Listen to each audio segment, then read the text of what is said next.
Hey guys, I'm liking the story so much, and the sun is so nice, and the air is so fresh. It's so nice here on my porch slash office. I decided to do chapter 12 of Because of Winn-Dixie, written by Kate DeMillo, and published by Candlewick Press. All right, chapter 12. Me and Winn-Dixie got to Gertrude's Pet so early for my first day of work that the close sign was still in the window. But when I pushed on the door, it swung open, and so we went on inside. I was about to call out to Otis that we were there, but then I heard music. It was the prettiest music I think I've ever heard in my life. I looked around to see where it was coming from, and that's when I noticed that all the animals were out of their cages. There were bunnies and hamsters and gerbils and mice and birds and lizards and snakes, and they were all just sitting there on the floor like they had turned to stone. And Otis was standing in the middle of them. He was playing a guitar, and he had on a skinny, pointy-toed cowboy boots, and he was tapping them while he was playing the music. His eyes were closed, and he was smiling.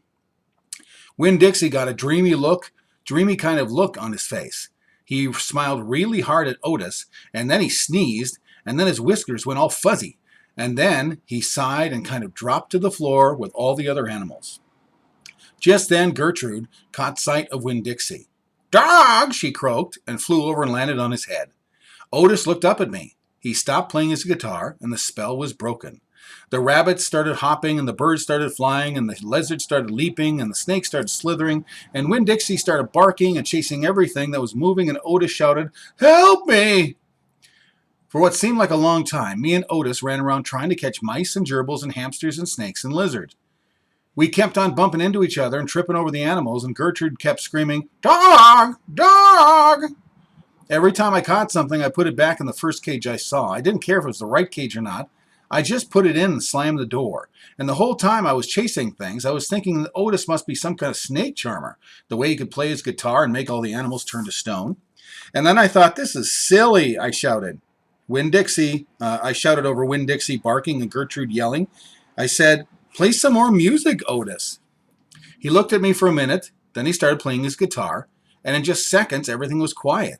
Winn-Dixie was lying on the floor, blinking his eyes and smiling to himself and sneezing every now and then, and the mice and gerbils and the rabbits and the lizards and the snakes that we hadn't caught yet got quiet and sat still, and I picked them up one by one and put them back in their cages.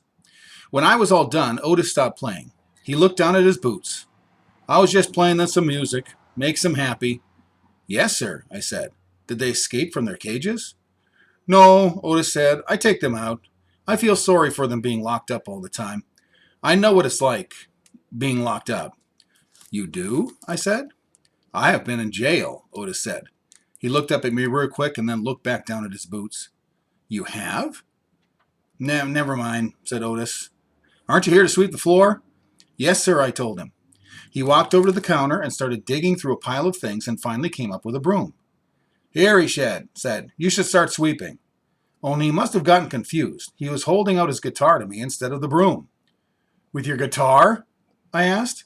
He blushed and handed me the broom, and I started to work. I'm a good sweeper.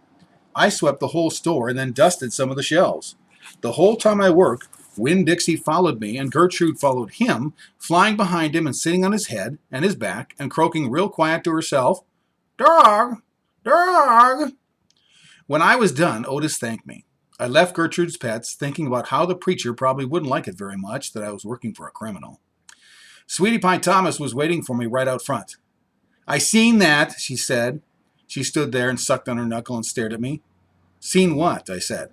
"I seen all them animals out of their cage and keeping real still. Is that man magic?" she asked. "Kind of," I told her. She hugged Winn-Dixie around the neck.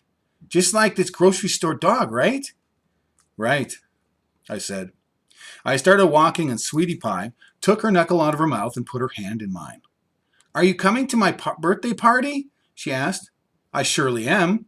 "The theme is pink," she said. "I know it," I told her.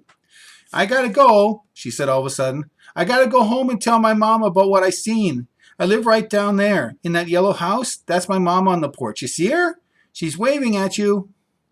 I waved at the woman on the porch, and she waved back, and I watched Sweetie Pie run off to tell her mama about Otis being a magic man.